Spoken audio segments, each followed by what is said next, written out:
A palavra de Deus é sempre um mergulhar na vida. Quando nós falamos da palavra, nós falamos não só de suposições, não só de experiências de fé, não só de um testemunho, mas nós falamos de gente que se relaciona com Deus, de gente que expõe, através da literatura que o agiógrafo escreve, os seus sentimentos. O escritor bíblico se chama agiógrafo.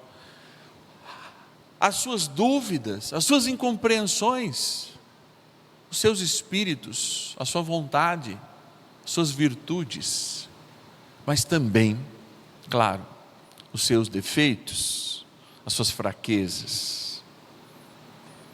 os vícios e tantas outras coisas. Aqui, é claro, existe já no capítulo 13 do Evangelho de Lucas, uma inimizade entre Jesus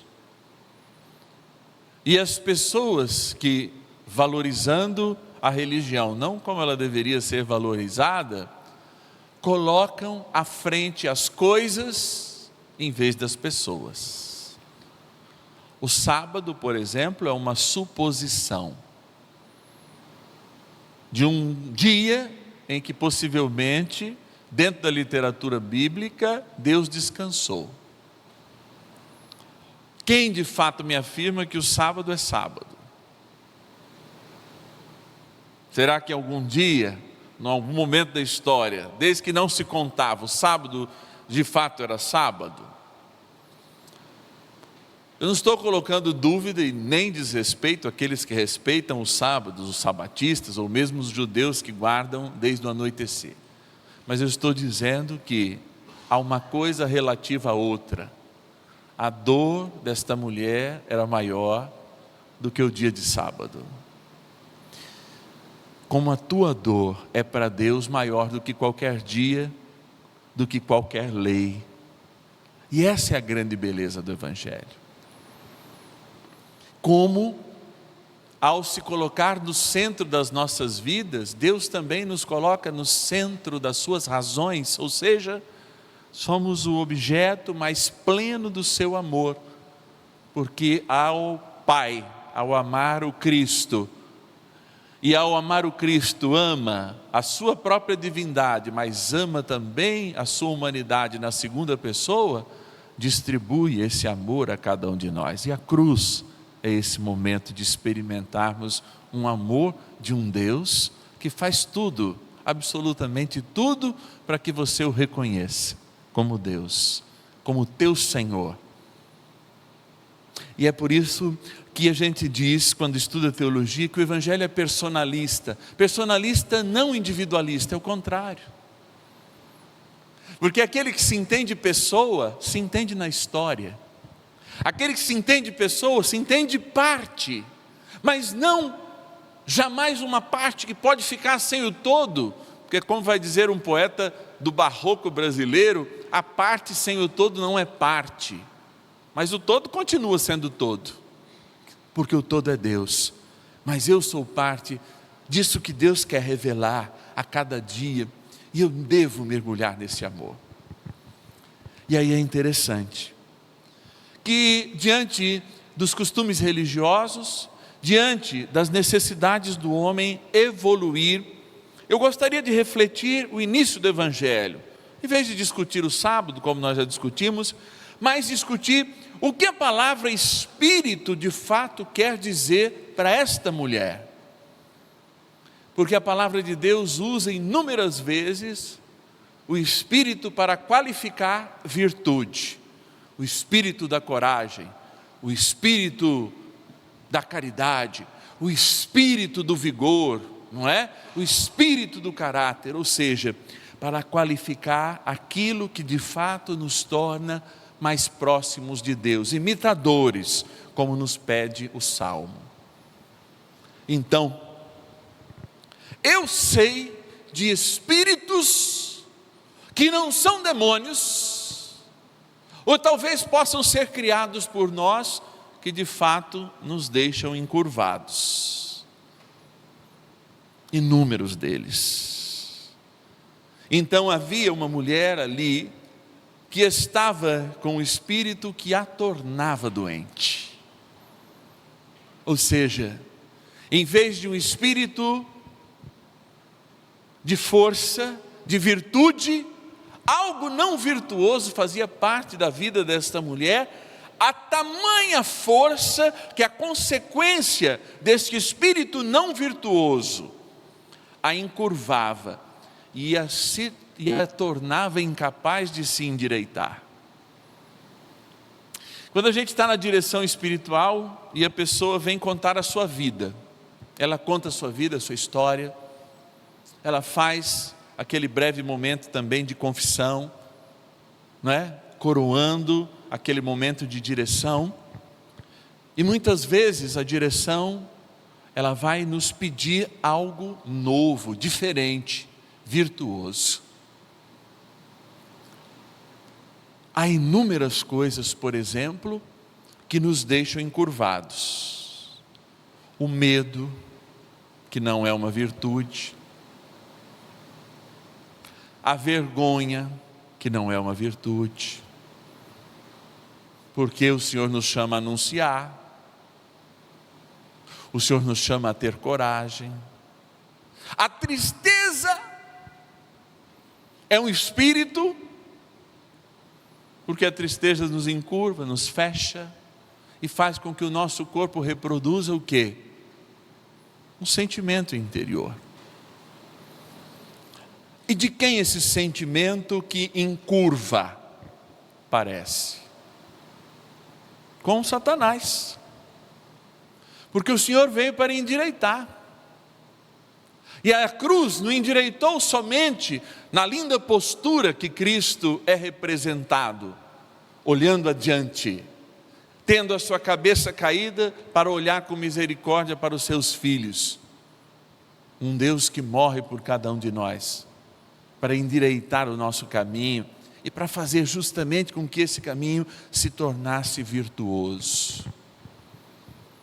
Jesus então está dialogando com uma religião que não permite que as pessoas sejam virtuosas, porque está mais preocupada com os ritos e com o sábado do que com o coração humano. Jesus, como São Paulo está dizendo, a religião tem se esquecido de encontrar religiosos de bom coração, religiosos que são da verdade, que defendem a liberdade com a sua própria vida, como ela já foi defendida na cruz. Cristãos que têm a virtude da bondade, o espírito da bondade, porque o espírito da bondade é muito claro, e junto com esse espírito vem a compassividade, e é isso que nos endireita. O espírito do perdão mútuo, é isso que nos endireita e nos torna verdadeiramente livres. Como Deus vos perdoou por meio de Cristo, sede imitadores, e a gente vai cantar isso no Salmo de novo. Vivei no amor, o espírito de amor e de concórdia, como Cristo nos amou e se entregou, em oblação. Aí ele diz, olha o que nos encurva, prestem atenção, a devassidão, a impureza, a cobiça, ela não deve nem ser mencionada dentro de vós, porque isso não convém aos santos. Palavras grosseiras, Facebook essa semana está uma delícia. Palavras insensatas, obscenas, e olha a falta de delicadeza da inconveniência. Porque o espírito bom, o espírito reto, ele se dedica ao quê? À ação de graças. Olha que coisa linda, que ensino maravilhoso, daria um retiro para nós tudo isso. Pois, vai continuar dizendo São Paulo, sabei-o bem, o devasso encurva, o impuro encurva, o avarento encurva, o idólatra encurva, porque serão excluídos da herança, porque se parecem mais com o caído, com o capeta, do que com o próprio Deus. Que ninguém vos engane com palavras vazias. Lorota, falácia, atrai a cólera de Deus sobre aqueles que o desobedecem.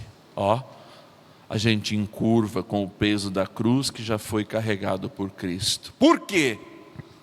Antes da cruz de Cristo, antes deste homem ereto, com as mãos presas, os pés parados a nos salvar, éramos trevas, mas hoje somos luz.